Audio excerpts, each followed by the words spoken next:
Partnerom premeny vašich neposlušných je Brit.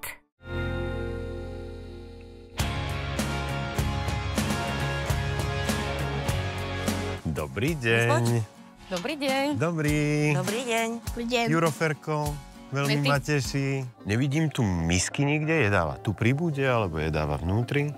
Jedáva, tuto mal taký pelech a tam máva misky. Aj záhradkárči trošku, keď sa tu tak pozerám? Áno, veľmi záhradkárči, rád presádza. Tu mal kedysi pelech, len teda roztrhal si všetky pelechy, tak už tu má len toto. A vidím tu aj ten nábytok, že dostal zabrať miestami. Toto nám už zjedol, áno, tento nábytok. Je to jeho robota, hej? Hej. Chlapci majú nadštandardne vynikajúci vzťah ku tomu psíkovi. Zároveň ale cítim v Milovi takú veľkú neistotu v tom, že on ako keby nevedel, ako sa má správať voči svojmu okoliu. Ideme zosynchronizovať komunikáciu ľudí a psa. To je ten cieľ, ktorý si dáme teraz na 3-týždňovú výzvu. Milovi sme priniesli nový peliešok. Milo, pozri, máš krtky a ideme ťa zoznámiť s pelieškom. A vaša prvá úloha bude kedykoľvek cez deň. Zrazu povieme, Milo, chod na pelech. A on teraz neposlúchol. Čiže vtedy ja zoberiem vodítko, napnem, napnutého ho odvediem na peliešok a ako náhle na tom peliešku on sa posadí, dám mu odmenu a vodítko hodím na zem. A teraz Milo odišiel. Nepoviem ani jedno jediné slovo. Zoberiem vodítko, odvediem ho na pelech, počkám, kým si sadne a bez odmeny. Keď je Milo na pelechu, tak sa ho nesmiete ani dotknúť. Nenechávajte ho na záhrade, keď idete z domu preč. To je pre psa jedna z najhorších vecí, ktorú mu môžete spraviť. On tam nie je šťastný. Technika pre vás dvoch. Milo je psík, ktorý si neustále pýta pozornosť. Nemal by som nikdy robiť to, čo mi povie.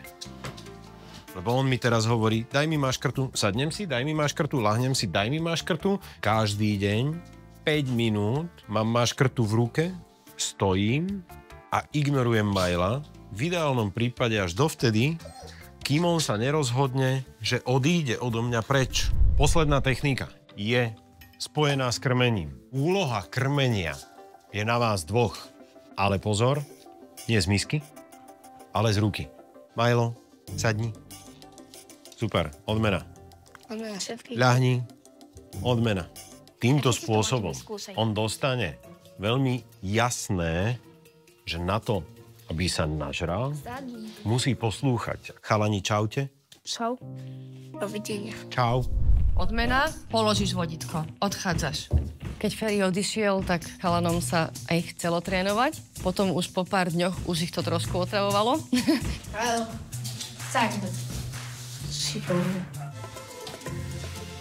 A to sa mu chrbtom, keď na teba skáče, kľudne sa mu otoč. Ja som neverila, že on na tej jednej miske vydrží celý deň a v pohode. Áno. Otočka. Šikovný. Milo je kľudnejší, aj deti sú s ním viacej v pohode, takže už to je také dobré. Tak konečne je z Mila poslušný pes. Stačilo k nemu len dostať návod. A teraz psí coach zhodnotí, či to funguje aj podľa jeho predstav. Potlačíme, ideme. Je Milo? No, Milo je v klietke. A tu je ten náš Milusko. Náš No, koláčik. že vás, Milo. Zoberte vodítko interiérové. Tu si dáme maškrtky. Ja som ti doniesol také nové, ktoré si ešte predtým nemal. Chce to veľmi. Áno, vidím. Chutí mu to. Miesto. A teraz ťažký test, že ako dlho tam vydrží. Koľko vydržal? 2 minúty, ako Super. vydržal, no. On si naozaj veľa vecí zakopával v záhrade a záhradkarčil. Je toto ešte? Hrabe, ale o mnoho menej, to je len trošku, takže na tej záhrade už je o mnoho väčší kľud, jak bol predtým. Dobre, z môjho pohľadu ste to dali na jednotku. Paráda.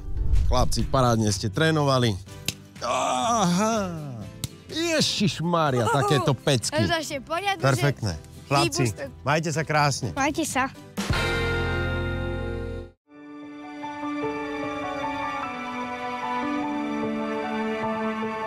Partnerom premeny vašich neposlušných je Brit.